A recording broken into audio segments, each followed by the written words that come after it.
Joshua 6:21.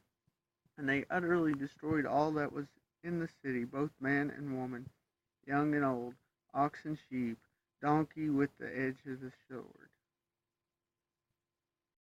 Um, Destruction isn't typically something God wants, but they were invoking God's judgment for the people. We see here the judgment, but what we don't see is the fact that they had 40 years while Israel was in the wilderness. They had 400 some years when Israel was in captivity. They had time to turn to God, and their time was up. As one day we're going to have to answer, and either we're going to have Christ answer for us, or we're going to have no answer. It's that simple. 2 Timothy 1:15 through 18.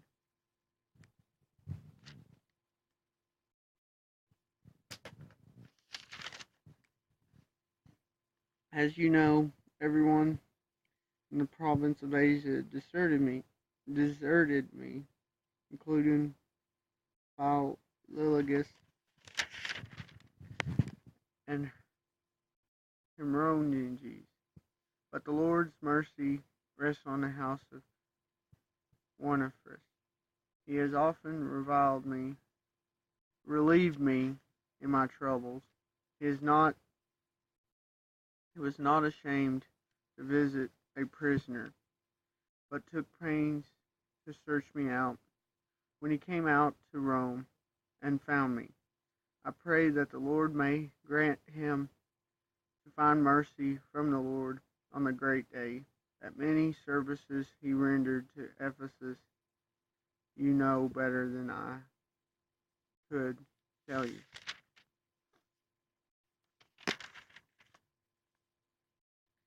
First off, these two deserted him. For what reason, he doesn't mention. Maybe a fear, maybe the fact that he got a prison and they didn't want anything to do with it. Either way, there's people in our lives who we think that is there for us, but when times of trouble come, they're gone. And Paul realized this. But he also realized that he had people who were there for him.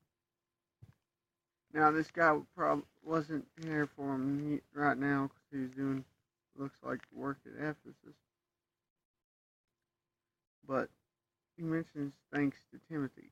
And this letter's to Timothy, who's leader in Ephesus, pastor at this time. So Timothy knows of this guy. And Paul's complimenting him because he was there for him. And to interact with the prisoner has never been something that people want to jump at. You know, it's always been something people stand off from. And at this time, it was with Rome being in charge, being a prisoner of Rome, it was even more so. So for him to go put aside all that to help and serve Paul really showed something. You know, the thing is, Paul's praying for mercy on him. Fact is, if this guy's Christian, which by what he's doing, most likely he is, then he has Christ's mercy. Paul knows that. But Paul's praying for extra. Because Paul's so blessed by this man.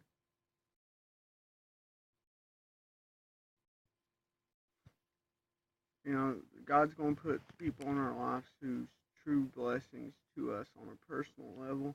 And we're going to be prayed that they receive their reward, that the Lord blesses them, and he shows mercy in them.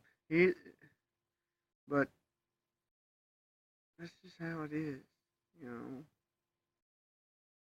Easier to care for those we're in contact with than those who we ain't. You know,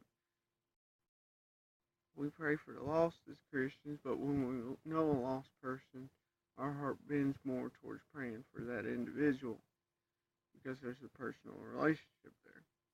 God works through personal relationships, and that's why Phineas meant something to Paul, and these two that deserted him hurt Paul.